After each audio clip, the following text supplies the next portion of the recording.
All right, news piece number 2. Adam, take us away. Sure thing. So we have the highly anticipated game Tower Tag is launching tomorrow on Steam and other platforms.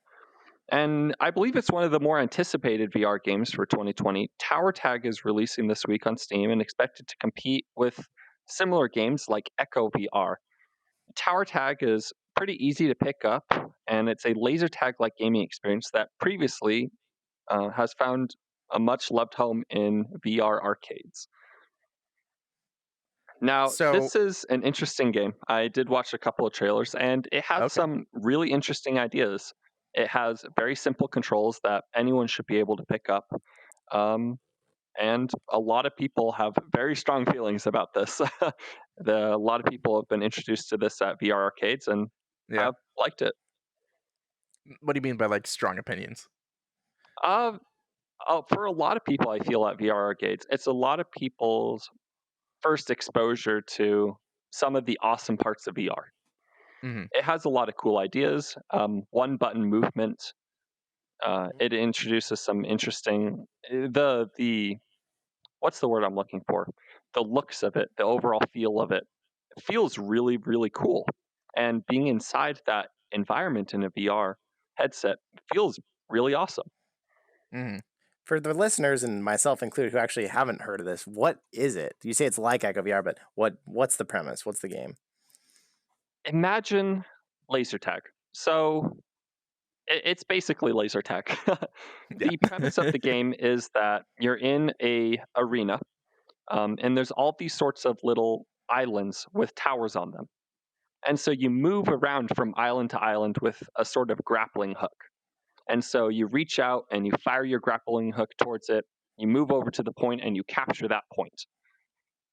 Then you use your room scale tracking. So this works really well with large play spaces, which is why it worked really well in VR arcades. Take pot shots at other people that are trying to capture your tower, and then move on to the next tower. Hmm. The With an aesthetic description, that's very Echo VR styled.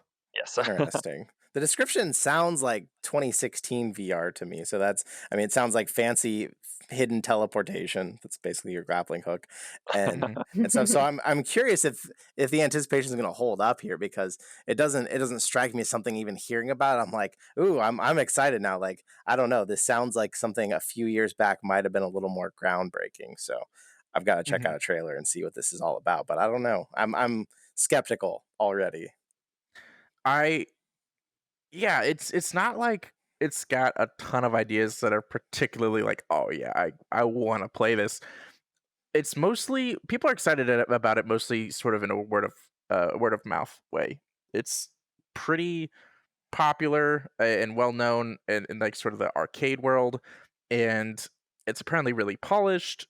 It won a ton of awards. It's got like a list of them on its Steam profile. So it's that was kind of like my little addition of saying it's probably going to compete with the likes of Echo VR because it seems to have a very similar style of like this isn't Pavlov, it isn't Onward, it's not a like military shooter, it's an arena shooter. Um and therefore it's going for more of a casual audience, and VR by itself is already a pretty small marketplace even with all the successes we've had recently. So I imagine this is going to be competing for that sort of well-made multiplayer arcade sort of game that a lot of what's that Oculus game that just came out recently? Iron Lights, I think, also tried to tackle it. Um, I'm forgetting them, but it's definitely going for that casual audience, and the casual audience is like they play a select few games. They play Rec Room, they play Echo Arena, and maybe a couple others. We're just expecting it to do well once it's on an online platform. That's kind of what we're hoping or expecting, if not hoping. I think it's not going to do all that well. And I think that it is a very arcade feel, and that's the type of game that feels like an event game. You get together with your friends, you go to a VR arcade, and you can have a lot of fun with this arcade shooter. Um, I don't think it'll translate well to the home environment. It just, like Yeah. you mentioned before, it just doesn't have a whole lot of unique gameplay or Playability. good ideas or features. And I think that when people are comparing this to, say, other games like Pavlov or Onward or other types of shooters, it just won't hold up. It's like going to an actual arcade, like a nickel Mhm. arcade. You play all sorts of weird games at arcades that you would never buy for on Steam or anything.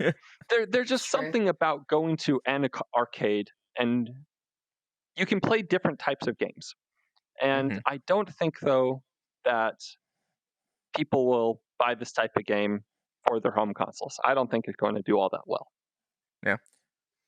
And something we've Destiny, seen what do you time and think? again is that home doesn't really work for room scale. So that's why I was going to ask Destiny, you've got the Quest, you got complete wireless mobility.